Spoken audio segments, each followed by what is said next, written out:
দেশের প্রেম কোনো কাজে কোনো কর্মে তারা প্রমাণিত করতে পারল। যেহেতু নামাজ, আমরা আপনার সকলকে বলবো, আমরা বারবার বিএনপি, আওয়ামী লীগ, জাতীয় পার্টি সহ মানব রচিত তন্ত্র মন্ত্রের মাধ্যমে আমরা দেশ পরিচালিত হতে দেখেছি।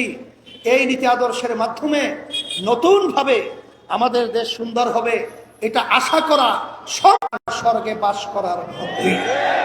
এই জন্য আমাদের দেশে 92% জন আমাদের মুসলমান বসবাস করে। আজকে ইসলাম শব্দের অর্থ শান্তি। আমাদেরকে বিজাতিরা ইসলাম বিদ্বেষী চক্র বারবার এই ইসলামকে বিতর্কিত করার জন্য, আমাদেরকে ভয় দেখাবার জন্য এই সুন্দর নীতি আদর্শকে বারবার আমাদের দেশের ভিতরে বিভিন্ন পরিকল্পনা নিয়ে কাজ করা হচ্ছে। না, ইসলাম এমন এক নীতি আদর্শ, যেই নীতি আদর্শের মাধ্যমে একটা পিঁপড়ার পর্যন্ত তার স্বাধীনতার নিশ্চয়তার ক্রান্তি রয়েছে। আদর্শ শরিয়া এমন এক নীতি আদর্শ, যে নীতি আদর্শের মাধ্যমে হিন্দু, বৌদ্ধ, খ্রিস্টান, অন্যান্য ধর্মাবলম্বী যারা রয়েছেন সংখ্যালঘু আমাদের দেশের মধ্যে, তারাও তাদের জান মাল ইজ্জত এবং তাদের বিভিন্ন স্বাধীনতা নিয়ে দেশের ভিতরে বাস করার একটা পরিবেশ রয়েছে। এই জন্য আসেন আমরা এই 5ই আগস্ট গণ অভ্যুত্থানের পরে যে আমাদের সম্ভাবনাময় একটা পরিবেশ তৈরি হয়েছিল, এই যে সমঝোতা করেছিলাম তার নায়ক আমরাই ছিলাম।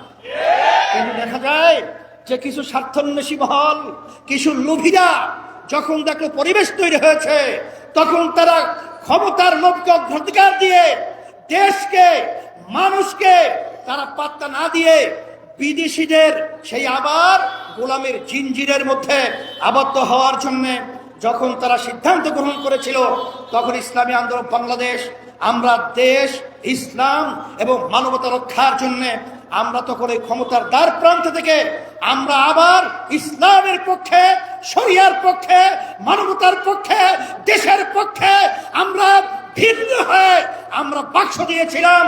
আজকে বাংলাদেশের ভিতরে দেখেন যে আজকে বিরোধী দল রয়েছে, সরকার রয়েছে, কিন্তু আমাদের যে জীবনগুলো দিয়েছিলাম যে উদ্দেশ্যে, রক্ত দিয়েছিলাম যে উদ্দেশ্যে, চক্ষু হারিয়েছিলাম যে উদ্দেশ্যে, সব পায়ের নিচে পদদলিত হলো।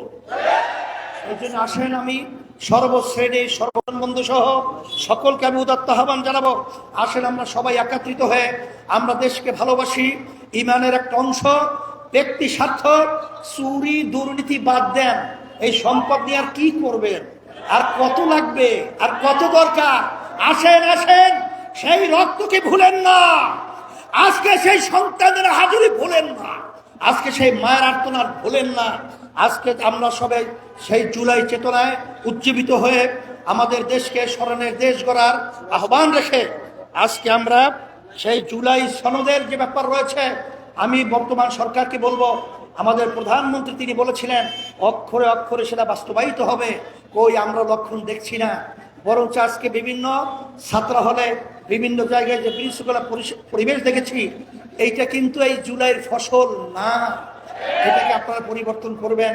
এখন আপনাদের সকলকে ধন্যবাদ জানিয়ে আমি সামনের সুন্দর দেশ গড়ার আহ্বান রেখে আমি আমার আলোচনা শেষ করছি। রব্বানা আতিনা ফিদ দুনিয়া হাসানাত ওয়া ফিল আখিরাতি হাসানাত ওয়া কিনা আযাবান নার বিরহমাতিকা ইয়া আরহামার রাহিমিন। এখন মিছিল হবে, আপনারা জলদি যান।